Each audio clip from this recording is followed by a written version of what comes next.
जो तब्दीली है ना सोच की और एटीट्यूड की, ये ओवरनाइट तो नहीं आया करती। ये बड़ा ही स्लो और ग्रेजुअल प्रोसेस होता है और बेसिकली इसका ताल्लुक जो है एजुकेशन से है। तालीम जितनी ज़्यादा होगी उतनी ज़्यादा आगाही होगी, उतनी ज़्यादा अखलाकी इक़दार जो हैं वो पनपेंगी। ये जो अब आप जिन चीज़ों का आप जिक्र कर रहे हैं ये नई नहीं है, ये मीडिया की वजह से ज़रा नुमायाँ हुई हैं। They have always been there और शायद इससे कम नहीं जितनी अब आप कह रही हैं कि ज़्यादा हो, ज़्यादा नहीं होगी। ये शुरू से खराबियाँ चली आ रही हैं और उसका हल सिर्फ़ और सिर्फ एक है। एक तो ये है कि तालीम, जितनी ज़्यादा तालीम देंगे, जितने स्कूल कॉलेजेस अच्छे होंगे, लोगों को आगाही होगी। दूसरा है गवर्नेंस, तो वो हुकूमत अपना काम करती है, वो कवानीन बनाती है। बाकी ये कहना कि जी उसको घर से नहीं निकलना चाहिए था पेट्रोल, ये तो बड़ी एक बचगाना सी बात है। मिसाल के तौर पे कहते हैं कि अंग्रेज़ों के दौर में एक औरत जेवर पहन के वो कराची से गिलगित तक जा सकती थी। इसी तरह पुराने वक्तों में शेर शाह सूरी का नाम लेते हैं कि वो, तो ये बड़ी गलत बात है कि वो घर से क्यों निकली। ये तो ऐसी है कि कोई बंदा घर से बाहर निकलता है कोई उसे गोली मार दे तो कहीं जी इसको घर से निकलने की क्या ज़रूरत थी। ये तो खैर बचगाना उन्होंने अपने पॉइंट ऑफ व्यू से, क्योंकि वो पुलिस ऑफिसर है ना, तो उसने अपने पॉइंट ऑफ व्यू से, इसको इतना उछालना नहीं चाहिए इस बात को। वो अपने पॉइंट ऑफ व्यू से, पुलिस वाले सिर्फ वो महदूद नुक्ता नज़र से देखते हैं कि ये केस हुआ, ये क्यों हुआ, प्लीज़ आप उस वक्त ना निकलती, पेट्रोल चेक करती हो। लेकिन ये एक लार्जर परस्पेक्टिव में देखें तो वो कहते हैं ना कि love will find out the way. जिसने जुर्म करना है उसने करना ही है। घरों में घुस के नहीं करते लोग, ताले तोड़ के अंदर चले जाते हैं, ये जो प्लान के अंदर चले जाते हैं। तो ये जो जुर्म है या जराइम है ये तो होते आए हैं और होते रहेंगे। इनको ये वेस्टर्न वर्ल्ड में भी है, लेकिन हमारे यहाँ जो है वो बहुत ही ज़्यादा उनमें मैं समझता हूँ कि गैर इंसानी एलिमेंट बहुत ज़्यादा आ गया है। और शायद इसकी वजह हमारा सोशल मीडिया भी हो सकता है, ये जो लोगों की एक्सेस है इस तक, ये मोबाइल वगैरह के ज़रिए, और ये तो दिस कुड भी ए फैक्टर, मेरा ख्याल है ये भी एक फैक्टर है। लेकिन वो लोग जो ये काम करते हैं वो नॉर्मली अनपढ़ जाहिल किस्म के लोग होते हैं, मोस्टली पढ़े लिखे कम होते हैं। तो इसलिए ज़रूरी बात यानी एजुकेशन एक किस्म का पेनेसिया है, यानी जिसे त्रियाग कहते हैं। जितनी भी खराबियाँ हैं किसी भी मैदान में, उनका अगर कोई हल है बेहतरीन, इवन सियासत में भी, वो एजुकेशन है। उनका मसला नहीं है, हुक्मरानों का मसला ये नहीं होता कि अवाम की बेहतरी हो, अवाम उठे। उनका मसला होता है कि इक़्तिदार पे हम काबिज़ हैं। तो इसलिए उनकी जो कानून साजी है वो भी एक ख़ास नुक्ता नज़र के तहत होती है। जब बाकी आप कवानीन का जिक्र कर देते तो देखें उसके पीछे अगर नीयत ना हो तो कुछ नहीं होता। मिसाल के तौर पर लैंड रिफॉर्म्स के कई दफ़ा हुई हैं, भुट्टो साहब ने की इधर, लेकिन भुट्टो साहब का शुमार भी इस वक्त सबसे बड़े जो जिम्मेदार फैमिली है वो नंबर 1 भुट्टो साहब, उसी में जरदारी नंबर 6 पे है, जरदारी का बाप शायद नंबर 4 पे। तो कहने का मतलब उन्होंने क्या रिफॉर्म्स की, तो उनकी अपनी फैमिली इस वक्त सबसे बड़ी जिम्मेदार। इस तरह और भी लैंड रिफॉर्म्स होती। तो ये जो होती है ना कि लोगों को सिर्फ एक चकमा देने के लिए या ऐसे एक अपना इंतखाबी नारा पूरा करने के लिए हाफ हार्टेड और बिल्कुल यानी जिसमें कोई ख़ास और नीयत नहीं होती ना। अगर नीयत हो तो जैसे नेहरू ने एकदम ख़त्म कर दी थी जिम्मेदारियाँ और रियासतें, तो जब नीयत हो तो काम होते हैं इस तरह। जब नीयत, तो अब ये जो कवानीन है औरतों के प्रोटेक्शन के, ये एक धरे पे के धरे रह जाएंगे जब तक कि अवाम में शऊर ना पैदा करें तालीम के ज़रिए। और कुछ कवानीन में खराबियाँ होती हैं। ज़िया-उल हक साहब ने जो कानून बनाया था उसमें बहुत ही सीरियस संगीन खराबी ये थी कि जिस खातून के साथ जुल्म होता था वो उसी को उल्टा मुर्द इल्ज़ाम ठहरा के तो उसी को, ये इतनी, अब इस मेरे पास अल्फाज नहीं, मैं इस्तेमाल नहीं करना चाहता कि ये उस ज़माने में क्या कुछ होता रहा। और गोया उसका तो मतलब वैसे ये कि 4 गवाह हों, अब बताइए 4 गवाहों की मौजूदगी में कोई क्राइम करता है, तो इस किस्म की बातें होती हैं। ये नीयत ना हो, सिर्फ इस्लाम इस्लाम इस्लाम के लिए, और फिर वो इस्लाम नाफिज करना भी हुकूमत का काम नहीं होता। हुकूमत का काम गुड गवर्नेंस होती है। तो हुकूमत को मतलब मामला में मॉडर्न स्टेट्स जो हैं वो सारी की सारी जो है वो गैर जानबदार है, और वो مذہب کی آزادی ہونی چاہیے. مذہب کو اڈاپٹ تو نہیں کرتی نا کوئی اسٹیٹ, مذہب اپنے اوپر اڈاپٹ کر تو باقیوں کا کیا قصور ہے پھر, اور پھر پتہ بھی نہیں ہوتا کون سا اسلام. تو اس لیے اسٹیٹس جتنی بھی ہیں دنیا میں, آپ دیکھ لیں ماڈرن اسٹیٹس, اسلامی ملکوں کو رہنے دیں, وہاں پر تو مونارکی ہے زیادہ تر. دنیا میں جو ترقی یافتہ ممالک ہیں انہوں نے اپنا اسٹیٹ جو ہے وہ اپنے آپ کو, قائد اعظم نے صاف کہا تھا کہ you may belong to any religion but your religion will have nothing to do with the state.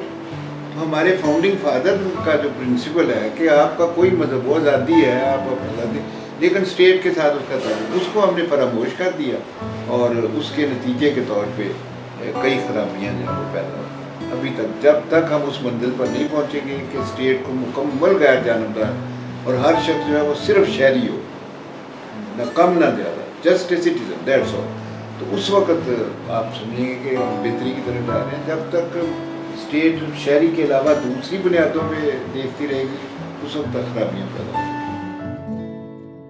Last question, آپ نے تھوڑی دیر پہلے کہا تھا کہ جس طرح جو لوگ ایک سروس میں کام کر چکتے ہیں 60 کے بعد, ان کے پاس ایکسپیرینس بھی ہوتا ہے, پریکٹیکل تھیوری سب کچھ, وہ ایک ایکسپیرینس کے تھرو, ایکسپیریمنٹ کے تھرو سامنے آ جاتے ہیں, وہ ایک تھنک ٹینک بن جاتے ہیں. اب تھنک ٹینکس تو اوبویسلی ہر جگہ پہ جہاں جہاں وہ ہیں, وہ بہت دور دور جگہوں پہ, حکومت کے پاس آلریڈی اتنے نہیں ہوتے ریسورسز کہ وہ ایک علیحدہ سے سیپریٹ آفس ہر جگہ پہ اکٹھے سے بنا سکیں. تو آپ سمجھتے ہیں کہ آج کل کی جو انٹرنیٹ کی فیسیلٹی ہے اور پلیٹ فارمس ہیں لائک سوشل میڈیا ہے یا فیس بک ہے یا ای میلز ہیں, ان کے تھرو کوئی ایسی ریفارمز یا سجیشنز کا کوئی ادارہ بنایا جا سکتا ہے جن کے تھرو کہ وہ لوگ کوئی پالیسی بنانے سے پہلے ان لوگوں کو شیئر کریں یا ان لوگوں سے جو ہے وہ سفارشات مانگیں اور پھر یہ واپس کریں؟ تو ایسا کوئی پلیٹ فارم ہو سکتا ہے یا ایسا کوئی نظام بن سکتا ہے؟ دیکھیے, یہ جو جن لوگوں کا میں نے ذکر کیا نا, ان لوگوں سے فائدہ اسٹیٹ اٹھا سکتی ہے, انڈیویجولز نہیں. یعنی کیونکہ اسٹیٹ نے بنانے ہوتے ہیں قوانین اور پالیسیز وضع کرنی ہوتی ہیں, عام شخص نے تو پالیسی نہیں وضع کرنی نا. تو اس لیے یہ لوگ عام لوگوں کے لیے تو صرف اس حد تک ہے کہ بھی ان کی ذات ایک اس میں علم ہے, تجربہ ہے, لوگ سیکھ سکتے ہیں بیٹھ کے ان سے. لیکن جہاں تک ان کے افیکٹو ہونے کا تعلق ہے, وہ اسٹیٹ ان کو ایک ذمہ داری دے اور ان کو اہمیت دے. اب دیکھیں, میں بہت چھوٹی سی بات ایک بتاتا ہوں. میں نے اپنے کالموں میں کوئی 10 دفعہ یہ کالم لکھے پچھلے 30-40 سالوں میں کہ ایک ہر تھانے کی ایک باڈی ہونی چاہیے, سول باڈی, جس میں ایک ریٹائرڈ جج ہو, کوئی ریٹائرڈ پروفیسر ہو, ایک اس علاقے کا بڑا معزز آدمی ہو, کوئی وہاں کا وہ بزنس مین ہو. اس طرح 5-6 بندے ہوں جو اب ان کے پیسہ بھی کوئی نہیں خرچ ہوگا, کیونکہ وہ اس کمیٹی میں جو لوگ ہیں وہ ٹھیک ٹھاک ہیں, کوٹھیوں کاروں والے ہیں. کسی جگہ بھی ان کی میٹنگ ہو, جب وہ ایک فورم بنے گا کہ جب تھانے میں رپورٹ نہیں درج ہو رہی, جب تھانے میں کسی کے ساتھ ظلم ہو رہا ہے, تو اب یہ ہے کہ جی تھانے میں ظلم ہو رہا ہے نا, تو وہ کہتے ہیں کہ تم ذرا اوپر جا کے دیکھو, پھر تمہارا دیکھو میں کیا کرتا ہوں. اگر کوئی اپلیکیشن دے دیتا ہے تو اوپر سے ہو کے پھر اسی تھانے میں آ جاتی ہے. دیر از نو فورم. پولیس کے ظلم کے خلاف احتجاج کرنے کا کوئی فورم نہیں. عدالت میں جاؤ تو اس کے لیے پیسے چاہیے, وکیل چاہیے, غریب آدمی کو تو پتہ ہی نہیں ہوتا عدالت کیا.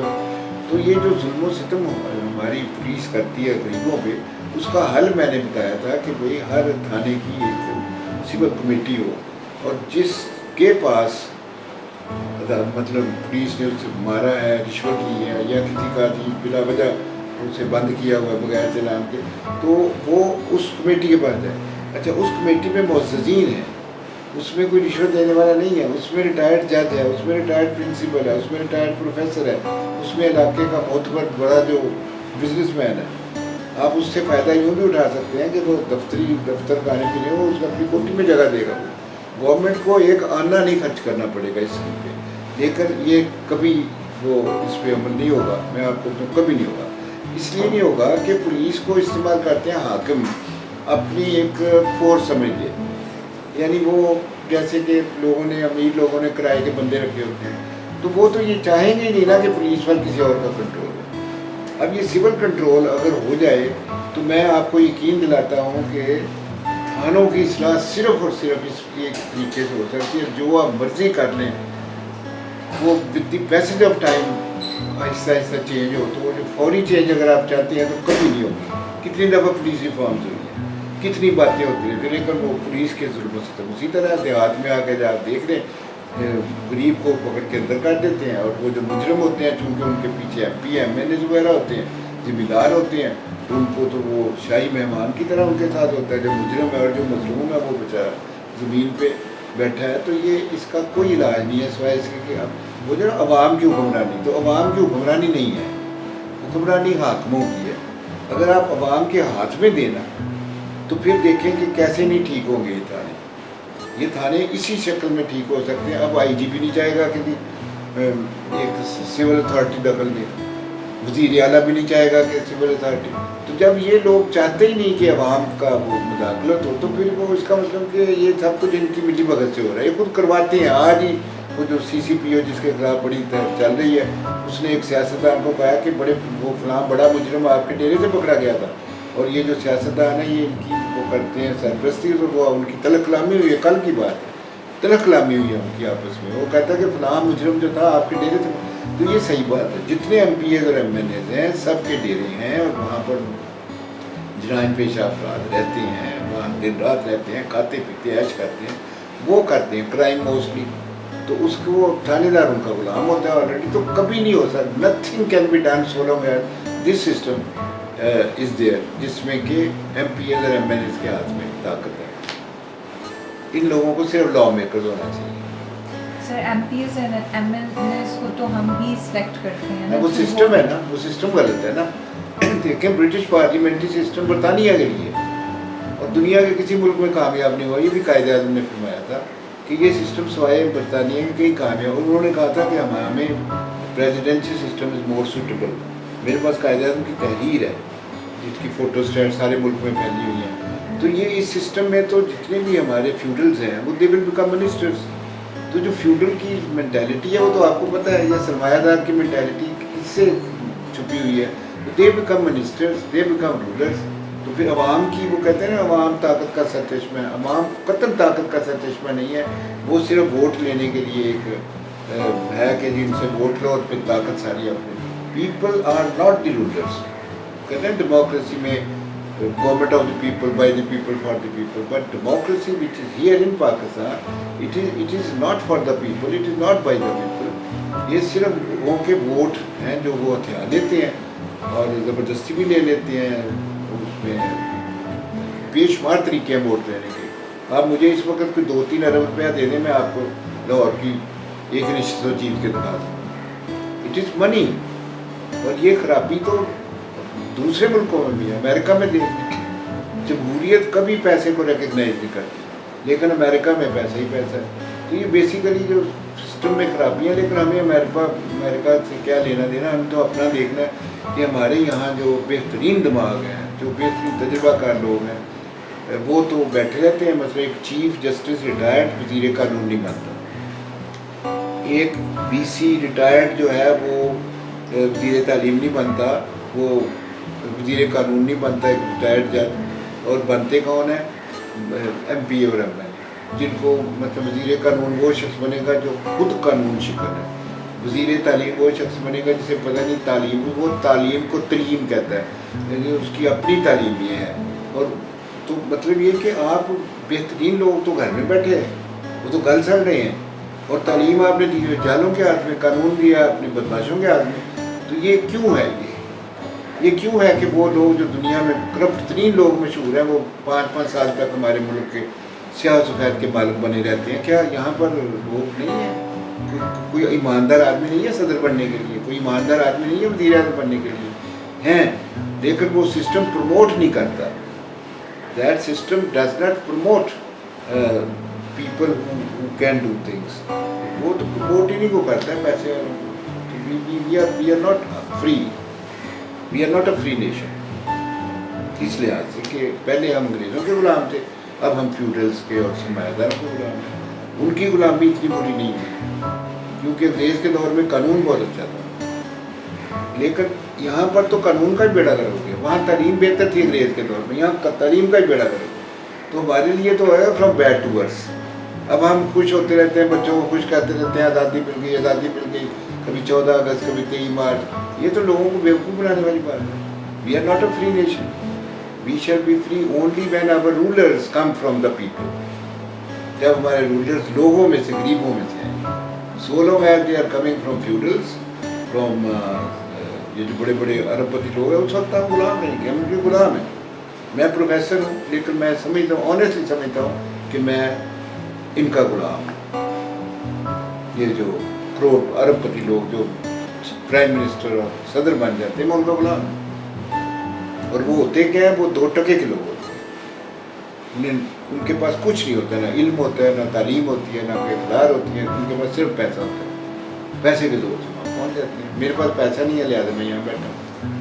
और फिर एक शरीफ आदमी तो इस गंद में पड़ता ही नहीं है. इलेक्शन लड़ने के लिए आपको उन जैसा होना चाहिए, क्योंकि इलेक्शन में बहुत ज़्यादा मिट्टी पलीद होती है. और फिर वो भाग दौड़ और वो जो सारी तैयारियाँ, वो एक शख्स जो एक फिलासफर है, प्रोफेसर है, जज है, एक आर्टिस्ट है, एक पोइट है, एक राइटर है, वो इस गंद में पड़ेगा. ये जिसमें कि लेग पुलिंग है, जिसमें कि एक दूसरे पे इल्ज़ामात हैं, लोगों के पुश्तों को लोग खंगाल डालते हैं, इसकी दादी ऐसी थी, इसकी परदादी ऐसी थी, वो तो नहीं पड़ेगा. आप सिस्टम ऐसा बनाएं कि यू शुड पिक, उन तक खुद पहुँचे सिस्टम. सदर खुद जाके तलाश करे कि भाई वो फलां जो चीफ जस्टिस रिटायर्ड है, जस्टिस कॉर्नीलियस जैसे लोग, जस्टिस M.R. क्यानी जैसे लोग. कॉर्नीलियस साहब रिटायरमेंट के बाद वो फ्लैटीज होटल में हमने मिला करते थे. वो कई साल वो फ्लैटीज होटल में बैठे हैं, चाय पी रहे हैं, खाना खा रहे हैं और बैठे हैं. हालांकि उन्होंने आइन के बनाने में उनका काम था, क्रिकेट को संवारने में उनका काम था, खुद भी वो अरबी के आलिम थे. तो कहने का मतलब ये है कि इतने बेहतरीन दिमाग जो है वो तो बैठ रहते हैं घरों में. वज़ीर कानून कौन बनते हैं? MPs, जिनको खुद कानून शिकन आदमी वज़ीर कानून बन जाता है, कातिल आदमी वज़ीर कानून बन जाता है, जाहिल आदमी वज़ीर तालीम बन जाता है. तो ये जिसका मतलब ये सिस्टम बहुत ही ख़राब है. लेकिन इस सिस्टम को चूँकि इन लोगों ने अपनाया हुआ है, दे विल नेवर, अब नहीं छोड़ेंगे, इस सिस्टम को नहीं बदलने देंगे. अपने हाथ से कौन चाहता है कि उसके हाथ से तलवार छीन जाए? कोई नहीं चाहेगा ना. तो इनके हाथ में ये तलवार है, इसलिए ये कभी नहीं चाहेंगे कि प्रेसिडेंशियल सिस्टम आ जाए, और ताकि प्रेसिडेंट जो है वो सारे मुल्क का हो. प्रेसिडेंट ये नहीं हो सकते. ये जो लोग इस वक्त प्रेसिडेंट है ना, या इस वक्त जो लोग बन जाते हैं, वो उसमें नहीं हो सकते, क्योंकि वो सारी कौम ने करना होता है. उसमें सही बंदा ही पहुंचेगा. ट्रम्प है, उसकी बड़े लोग उस पर तनकीद करते हैं, लेकिन वो सारी कौम का नुमाइंदा है. उसको ये क्रेडिट तो है ना, सारी कौम ने उसे किया. हमारा सदर जो होता है वो एक वो हल्के का कैंडिडेट होता है, बस उसको उसकी रिप्रेजेंटेशन सिर्फ एक हल्का होता है. जब एक शख्स प्रेसिडेंट बन गया, अब देखिए इमरान खान की बात है, अगर ये प्रेसिडेंट होता तो ये जो मुसीबतें इसे पड़ी हुई हैं ये ना पड़ती. अब वो बेचारा क्या करता है, उसको पकड़े तो पता चलता है ये तो पुरानी हुकूमत के वफादार है, ये तो पुराना सरमायादार है, ये तो पुरानी ज़हनीत. वो सारे तो लोग वही हैं. और अगर वो बाहर से भी लोग लाता है तो उनको शोर मचा देते हैं. नॉन इलेक्टेड लोग, जी नॉन इलेक्टेड, इलेक्टेड आदमी फरिश्ता हो जाता है. यानी एक शख्स ने इलेक्शन लड़ लिया तो पैगंबर बन गया. इलेक्शन तो लड़ते ही वो हैं जो एक प्रोफेशनल किस्म के होते हैं, जिन्हें पता होता है कि हाउ टू फाइट इलेक्शन. अगर ये सदर होता तो हमारे मुल्क के हालात जो हैं वो बहुत बेहतर होते हैं, क्योंकि वो फिर सही बंदा, अब वो जिसको पकड़ता है पता चलता है ये बंदा तो ठीक नहीं, ये बंदा तो फलाने का वफादार है, ये तो पिछली हुकूमतों का वफादार है, इसने तो करप्शन की हद की हुई है. फिर वो बदलता है, फिर नया लाता है, फिर बदलता है, तो वो उसकी मज़ीद बदनामी हुई और गवर्नमेंट जो है वो कुछ नहीं कर सकी. तो मुझे तो पहले ही पता था, इमरान खान के बारे में मुझे पहले ही पता था कि कितना ही ऑनेस्ट हो, कितना ही अच्छा हो. इस सिस्टम में so long as this system persist he will be a failure. और अब भी हकीकत यह है कि उसकी बहुत सारी कॉन्ट्रीब्यूशन हैं, उसकी वो प्लस साइड भी बड़ी स्ट्रॉन्ग है. उसके बावजूद अवाम देखे ना, महंगाई, बेइंसाफ़ी, अस्पतालों में बुरा हाल, ये क्राइम जिसका आप जिक्र कर रहे हैं उसकी होता, तो वही कांट हुआ नहीं. हाँ, अगर कोई बंदा बैठा हो ना जिसको जो जानता है, जिसे पता है, MP MLA को कुछ नहीं पता होता. मैं बहुत से MP MLA को मिल चुका हूँ. मेरे पास स्टूडेंट जो आते हैं MP MLA के बच्चे मैं पढ़ाता रहा हूँ. I have been seeing them, I have been meeting them. तो मेरा नज़रिया ये है कि 90% जो है وہ اس قابل نہیں ہوتے کہ وہ کلرک کی سیٹ میں اور بنے بیٹھے ہوتے ہیں. یہ ایک اصل خرابی ہمارا سسٹم ہے. جب تک یہ سسٹم نہیں بدلیں گے اس وقت تک یہ خرابیاں جو ہیں وہ آٹومیٹیکلی گریجولی ہولے ہولے ہولے ہولے ٹھیک ہوں. اس میں صدیاں لگ سکتی ہیں. اب یہ جو آپ مسائل بتا رہے ہیں کرائم کے, تو ایسے جو ریکٹس ہیں, مثلا قصور کا ریکٹ جو تھا اس کے پیچھے ایم پی اے تھا, یہ سب کو پتہ ہے. دے آر پروٹیکٹیڈ بائی, یہ جو کرمنلز ہیں they are protected by the M P As and M L. تو جب تک ان کی پروٹیکشن ہے بھائی, وہ تو شیئر ہو کے کریں گے جو کچھ کریں گے. اب دیکھیں ایک بندہ جی 6 دفعہ پہلے بھی پکڑا جا چکا ہے اسی الزام میں, تو وہ پکڑا جا چکا تو چھٹا کیوں ہو. جی عابد ہے جی, تو اس نے پہلے بھی ایسی حرکتیں اس نے بہت کی ہوئی ہیں, قتل بھی کیے ہوئے ہیں. اگر اس نے قتل بھی کیے ہوئے ہیں, جرائم بھی کیے ہوئے ہیں, تو وہ آزاد کیوں ہے؟ اس کا مطلب وہ پکڑا جاتا ہے اسے چھڑوا لیتے ہیں. پھر کبھی پولیس پکڑتی ہے, پھر یہ سیاستدان, اس نے یہی کہا وہ سی سی پی او نے کل کہ ہم پکڑتے ہیں آپ لوگ چھڑوا دیں. تو اس نے سچ بول رہا ہے, ٹھیک ہے وہ اس کے پیچھے لوگ بڑا وہ کر رہے ہیں, شور وور مچا رہے ہیں جی کہ وہ یہ ہے وہ ہے اور وہ بات نہیں صحیح کرتا, لیکن اس نے بات بالکل صحیح کی ہے کہ پولیس پکڑتی ہے تو سیاستدان چھڑوا دیتے. صاف اس نے کہا کہ جرائم کے پیچھے سیاستدان ہوتا ہے. آج کا اخبار پڑھ لیں آپ.